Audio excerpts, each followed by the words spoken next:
Hello bunnies! Today your English teacher is here with you. I hope you all are fine. Right, shall we move to the letter practice then? Right, ඔන්න teacher අද කියලා දෙන්න යනවා පුතාලට ඉංග්‍රීසි හෝඩියේ අකුරු කීපයක්. අපිට ඔක්කොම අකුරු ටික එකපාර මතක තියාගන්න අමාරුයිනේ. අපි ගොඩක් චූටිනේ නේද? ඒකින්ද teacher අද ඔයාලට අකුරු දෙකක් කියලා දෙනවා ඉංග්‍රීසි හෝඩියේ. ඊට කලින් ටීචර් යනවා පුංචි සින්දුවකට. මේ සින්දුව ඔයාලා හැමෝම දන්න සින්දුවක්. Right? This is ABC song. Okay, shall we sing? Are you ready? Okay, then we'll sing. Right? A B C D E F G H I J K L M N O P Q R S T U V W X Y and Z. Now I know my ABC. Next I want you sing with me. ඔන්න ඔය සින්දුව ඇතුලේ අපේ ඉංග්‍රීසි හෝඩි අකුරු ඔක්කොම කියවුණා.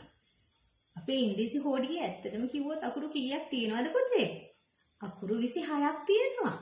ඉතින් මේ අකුරු 26 අපි කොටස් දෙකකට බෙදනවා. එකක් තමයි capital letters, අනෙක් එක තමයි simple letters. ලොකුවට ටිකක් ලොකුවට අපේ පොතේ පේන්න තියෙන අකුරු අපි capital කියලා කියනවා. එයාගෙම තව ටිකක් පොඩියට පේන්න තියෙන අකුරු වලට අපි simple කියලා කියනවා. එහෙනම් අද ටීචර් ඉස්සෙල්ලාම ඔයාලට කියලා දෙන්න යන්නේ ඉංග්‍රීසි හොඩියේ පළවෙනි අකුර. මොකක්ද ඉංග්‍රීසි හොඩියේ පළවෙනි අකුර? එයා තමයි ඒ අකුර. මේ පේනව නේද? writing practice book එකේ ඔයාලා මේ අකුර දැකලා තියෙනවා. ඉස්සෙල්ලාම තියෙන මෙන්න මේ අකුර තමයි. මෙයාට අපි කියනවා capital A, මෙයාට අපි කියනවා simple A. එහෙනම් ඔන්න බලන්නකෝ. A for apple, apple. A for apple, apple. දැන් පුතේ ටීචර් apple කියනකොට ඔයාලට ඉස්සෙල්ලාම ඇහුණු sound එක මොකද්ද? ඉස්සෙල්ලාම ඇහුණු sound එක මොකද්ද? ඈ sound එකයි ඇහුනේ. එහෙනම් ඒ අකුරේ sound එක තමයි ඈ. මතක තියාගන්න හරිම ලේසි. A for apple, apple. The next one is, oh, it's a surprise. What is this? මෙන්න අපේ ඉංග්‍රීසි හෝඩියේ දෙවෙනි අකුර. මෙයාට අපි කියනවා letter B. මෙයා කවුද? letter B. මේ ඉන්නේ අයියා, මේ ඉන්නේ මල්ලි. අයියා කියන්නේ capital, මල්ලි කියන්නේ simple. එහෙනම් B for ball, ball. B for ball, ball.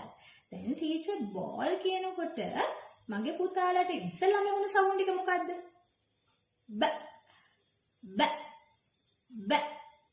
ball. එහෙනම් හරිම ලේසි. ඔන්න B අකුරේ sound එක තමයි B for ball, ball. Right. I hope you have learned 2 letters now and 2 sounds of them. Okay, Pute. So today we learn 2 letters and 2 sounds. Letter A sound, then letter B sound. So practice this one. Let's meet with my next video. ඉතින් ටීචර්ත් එක දිගටම රැඳිලා ඉන්න ඕන නම් ඊතුරු අකුරු ටික සහ ඒකේ sounds ටික අඳුර ගන්න ඕනේ නම් මගේ පුතාලා ටීචර්ව subscribe කරලා තියාගන්න.